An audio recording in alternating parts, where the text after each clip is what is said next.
aux enfants, mode d'emploi de cette drôle d'école, ce sera tout à l'heure. Mais d'abord, Améthyste 2, ce n'est pas le nom d'un film, mais bien la deuxième inauguration de l'usine de méthanisation de la métropole de Montpellier. Je vous le disais, 10 millions d'euros injectés dans un tout nouveau procédé de recyclage. Bonjour Daniel de Barros, vous êtes sur place, vous venez d'assister à cette inauguration. Dans quelle ambiance s'est-elle déroulée, Daniel ?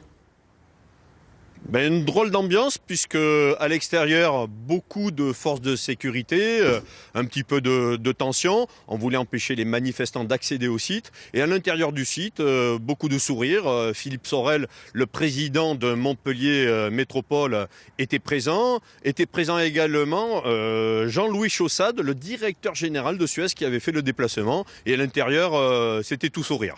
Daniel, quelles sont les nouveautés annoncées? Je le disais, 10 millions d'euros, c'est ça, injectés pour un nouvel outil de recyclage. Oui, depuis 2 ans et la nouvelle délégation de services publics, 10 millions d'euros effectivement ont été ingestés sur le site, avec beaucoup de recherche et de développement, et notamment un processus révolutionnaire, un tamis de très petite taille qui permet de faire de l'ultra-criblage. Alors aujourd'hui, aussi bien côté Suez que côté Montpellier, on se dit la page est tournée et on regarde vers l'avenir.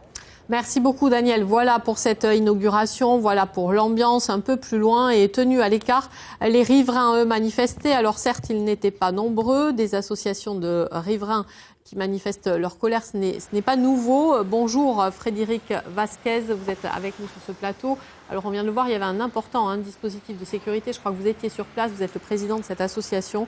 Je voudrais qu'on parle de la nouveauté du jour, un nouveau procédé de recyclage. Est-ce que pour vous, c'est un gadget de plus dans cette usine ? C'est évidemment un gadget de plus. Il faut savoir qu'Améthyste 1, avant de parler d'Améthyste 2, c'était une chaîne de machines qui devait faire progresser nos déchets vers le summum de la valorisation. Nous, on l'a dénoncé pendant 4 années avant sa construction. On n'a pas pu l'empêcher. Et pendant 8 ans, Améthyste a prouvé un échec total. Donc, n'a quasiment rien valorisé.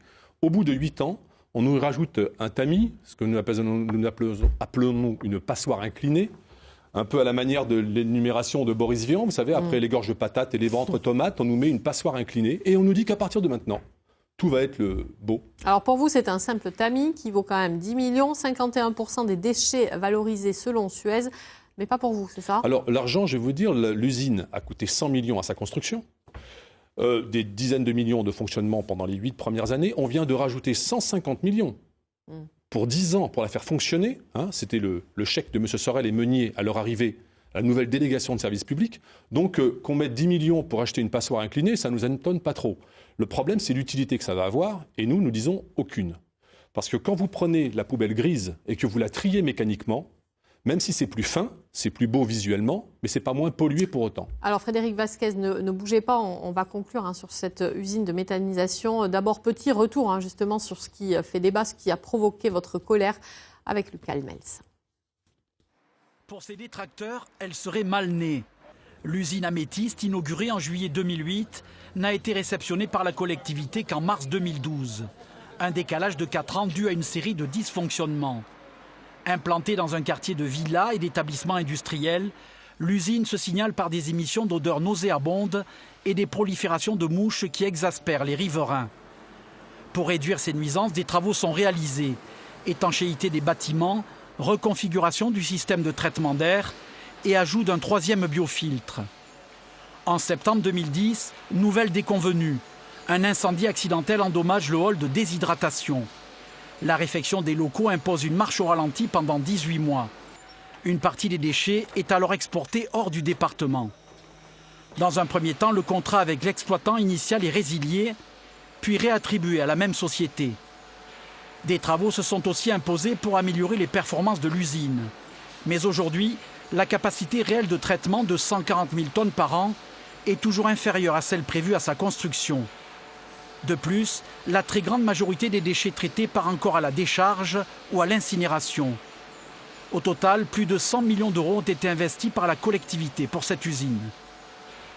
Alors on va conclure, est-ce que c'est de l'argent public jeté par les fenêtres pour vous? Pour nous, oui, parce que l'argent public doit être mis pour un tri à la source. Nous savons que maintenant, le traitement écologique des déchets doit se faire par un tri citoyen. Il faut faire une collecte séparée des biodéchets, les composter, valoriser. Regardez où est mis l'argent public. On met tout l'argent sur une usine, on ne met rien par exemple sur Déméter, rien sur la collecte séparée, rien sur réellement le compostage. Autrement dit, nos élus fonctionnent en vase clos avec les industriels. Je tiendrai à profiter de l'occasion d'avoir pour une fois un direct. Très vite. Pour dire, faire un appel aux citoyens, de la métropole et bien au-delà jusqu'à Perpignan.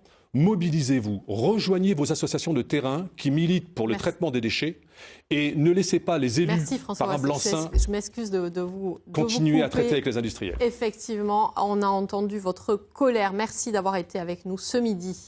Autre manifestation aujourd'hui et colère nettement plus froide des policiers partout en France.